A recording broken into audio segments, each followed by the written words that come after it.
Hello, Scott from Edge Lending Solutions. Hope you're all well. Hey, I had a call from a client this morning panicking about house prices. So he owns a house in Brisbane. He's basically doubled in value in the last 4 or 5 years, but he's also owned one in Toowoomba that's gone up significantly, but hasn't doubled exactly. It probably has in 7 to 10.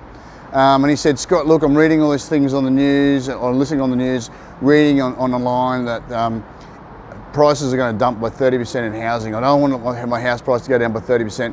What am I going to do? You know, rates are going to go to 10%. Oh my God, this is just ridiculous. And I said, look, first thing you should do is stop listening to that sort of news, and have a bit more of an open mind to think about it. So I guess we started off with rates at 10%, and my base case is that the only reason rates would go to 10% is if the government actually wanted to destroy most of the lower economy and reset it.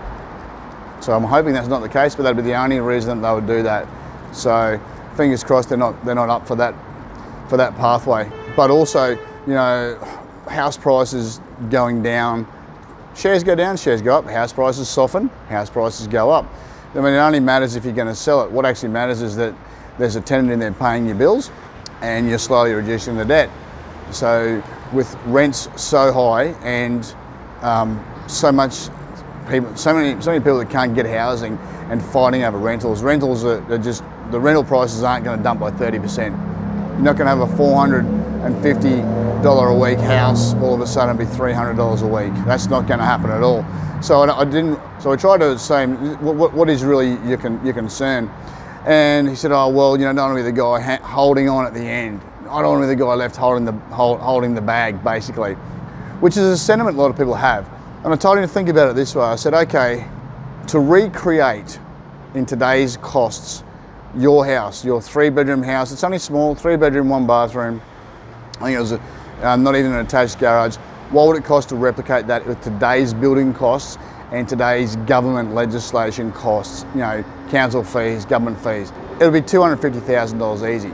And I said, and then you've got the land price as well. The land would be $200,000 to replace it. So I said, to replace the property would cost you more than you can sell it for now. I said, so I would never advise on anyone selling below replacement value if they didn't have to, or unless they weren't rolling the money into something better, something smarter. I'm happy for that. So I said, let's not panic until A, you can't make the mortgage repayments, then you might have to sell, or B, you think there's something better off you can roll your money into. There's no point selling houses that can't be replicated for that sort of price. And we talked about construction materials. Construction materials are not going backwards. I can't see any time in the near future where construction materials are going backwards. I think this is the new normal for construction materials. Globalization is probably at an end. Some people will say that's good, some people will say that's bad. I'm kind of in the middle, but look, this is the new level for construction. So for construction costs and materials costs. So I don't see anywhere that he would have to be forced to sell a property and then somehow think that he could replicate it for the same amount of money. You just couldn't. So he feels better now. He's not going to sell his property. There's no need to sell his property. He was just a bit panicky. He's getting married soon, so he's under a lot of pressure. You always start thinking about financial things when you're getting married and you start having families and extra expenses to your lifestyle called children. But I think that's a lesson for all of us. A, you've got to stop listening to all the fear in the news cycle, because that's really the only model that news have now is fear.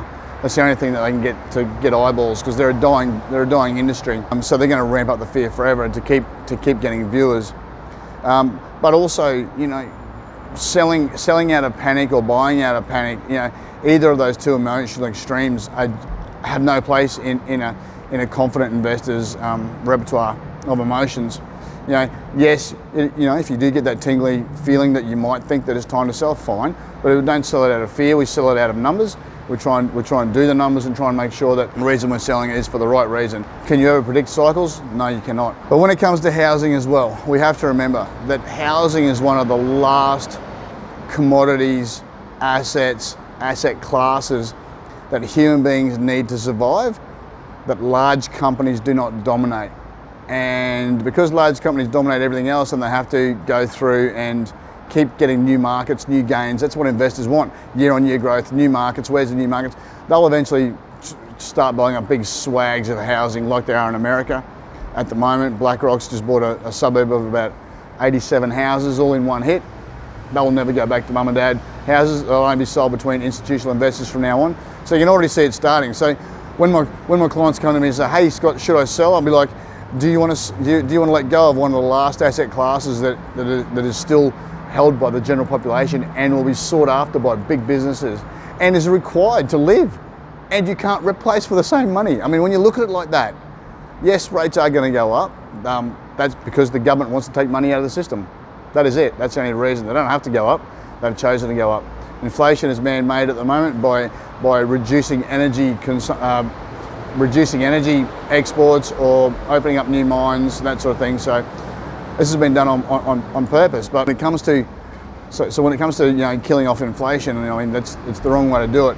But if we can hold on, if we can hold ourselves through what's going to be a bit of a turbulent time where interest rate rises, if we don't have to sell, then I think it may not be the right time. It's definitely not the right time to do it yet.